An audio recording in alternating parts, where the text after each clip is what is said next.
दोस्तों कैसे हैं आप सभी सभी अच्छा कर रहे होंगे। मैं बताऊं, मैं भी बहुत अच्छा हूं। वीडियो अच्छा लगे तो CKD stock market news channel को सब्सक्राइब कर लेना, साथ ही बेल आइकन बटन को प्रेस कर देना। चलिए शुरू करते हैं।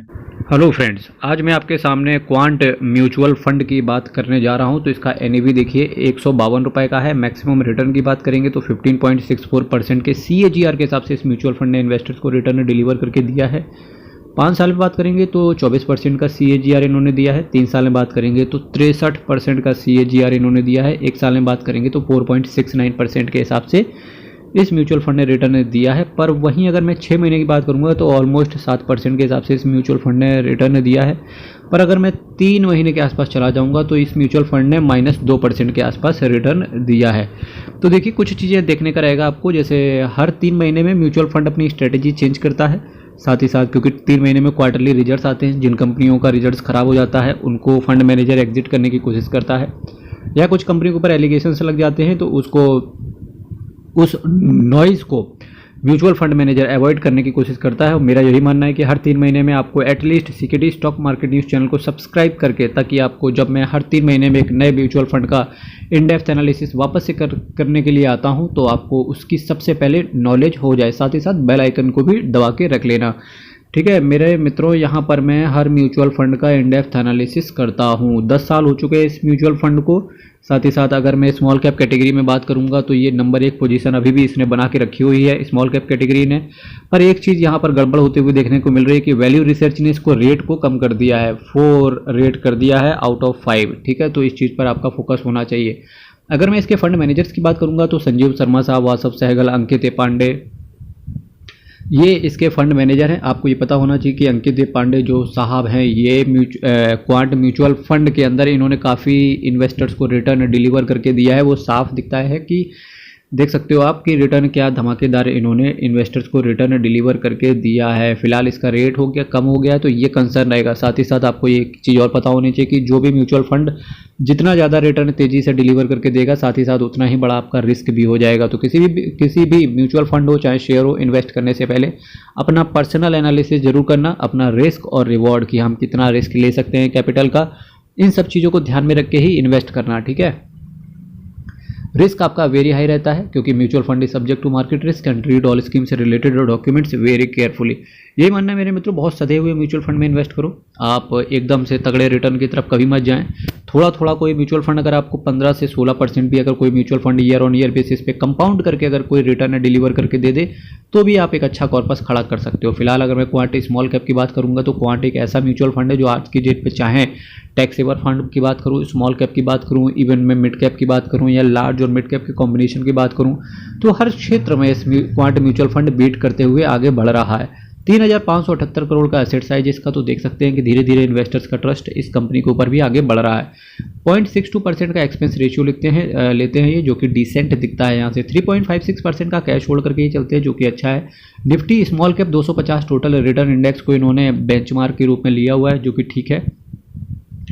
पर एक चीज़ आपको कंसर्न रहेगा कि सपोज दैट कि अगर आप इस म्यूचुअल फंड में इन्वेस्ट करते हैं या पूरा वीडियो देखने के बाद आपका मूड होता है कि चलिए मैं भी इन्वेस्ट करता हूं, तो आपको कोशिश करना कि 1 साल के पहले आपको पैसा ना निकालना पड़े, या केवल आप उसी पैसे को डिप्लॉय करना जिसको आपको एक बार ज़रूरत ना हो, क्योंकि शॉर्ट टर्म में कुछ भी हो सकता है और 1% का एग्जिट लोड आपसे ये लोग ले लेंगे, ये मेरा कहना था।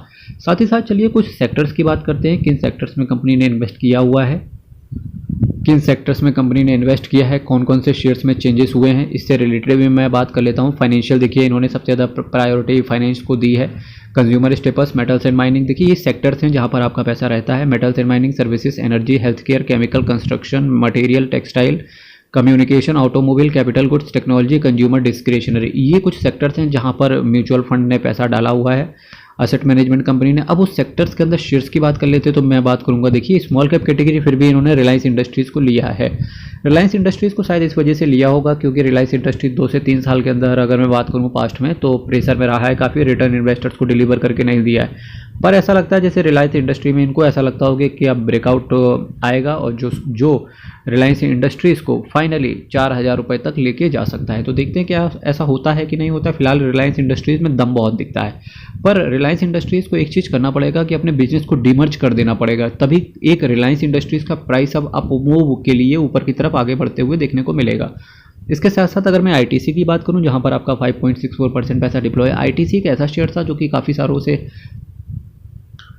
सालों से स्ट्रगल फेज में था, 200 से 300 की रेंज में। फाइनली आईटीसी ने 400 को ब्रेक कर दिया है।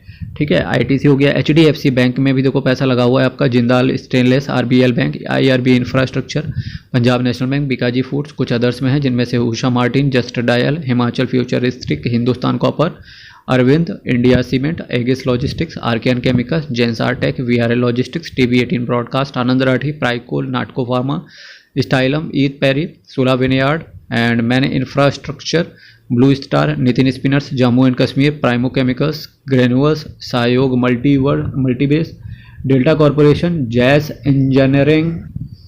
नेक्स्ट जो इनका इन्वेस्टमेंट जा रहा है, देखिए, Rashtriya chemicals and fertilizers limited, marks pharma, Digvi torque transfer system. देखिए, इन्होंने दिग्वी में भी पैसा डाल दिया है 0.75%। ये अभी कंपनी आई थी कुछ दिन पहले लिस्ट होने के लिए, हालांकि लिस्टिंग इन कुछ खास इन्वेस्टर्स को दिया नहीं है। देखते हैं आने वाले समय में, कंपनी को तो विश्वास लग रहा है। Century textile, Neuland laboratories, Ramkrishna forgings, Suven pharmaceutical, Garware polyester, IDFC, NCC limited, capital point, PVR, Tata coffee, Manappuram finance, union bank of India. ये कुछ शेयर्स हैं जहां पर आपका पैसा रहेगा। इसके साथ साथ अगर आप दूसरे स्मॉल कैप कैटेगरी के म्यूचुअल फंड्स को देखना चाहते हैं तो मैं ऑल्टरनेट देने की यहाँ पर कोशिश करूँगा और चेष्टा भी करूँगा।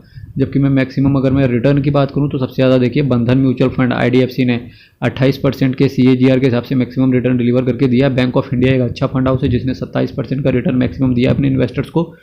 निप्पॉन इंडिया भी एक अच्छा फंड हाउस है जहां पर आपका काफ़ी अच्छा इन्वेस्टमेंट बन सकता है। अगर आप इन सभी म्यूचुअल फंड के इन डेप्थ एनालिसिस जानना चाहते हैं तो मेरी प्लेलिस्ट को विजिट करो। मल्टीबैगर म्यूचुअल फंड्स के नाम से प्लेलिस्ट पड़ी हुई है, वहां पर आपको इन डेप्थ एनालिसिस मिल जाएगा। क्वांट असेट मैनेजमेंट कंपनी की अगर मैं बात करूं तो 19,984 करोड़ का असेट अंडर मैनेजमेंट है टोटल क्वांट का। अगर ये टोटल क्वांट साहब जो हैं 52 स्कीम को टोटल ये मैनेज करके चलते हैं। मेरे मित्रों, चैनल आप अभी सब्सक्राइब कर लेना, काफ़ी मोटिवेशन मिलता है। वीडियो को शेयर करके रख लेना। फिर से मैं हर म्यूचुअल फंड का इन डेप्थ एनालिसिस लेके आने वाला हूं, जो कि 31 मार्च तक जो भी कंपनी ने काम किया, जो भी शेयर्स को हटाया, जो भी शेयर्स को इंक्लूड किया, या आपके पास जो म्यूचुअल फंड है, धीरे धीरे आप कमेंट नहीं भी करेंगे तो भी आपको उस म्यूचुअल फंड का रिव्यू मिल जाएगा। ठीक है मेरे मित्रों, और इसी के साथ साथ मैं कहना चाहूँगा चैनल को बस सब्सक्राइब करके रख लेना, बेल आइकन को दबा के रख लेना। कल फिर मिलेंगे। बहुत बहुत धन्यवाद।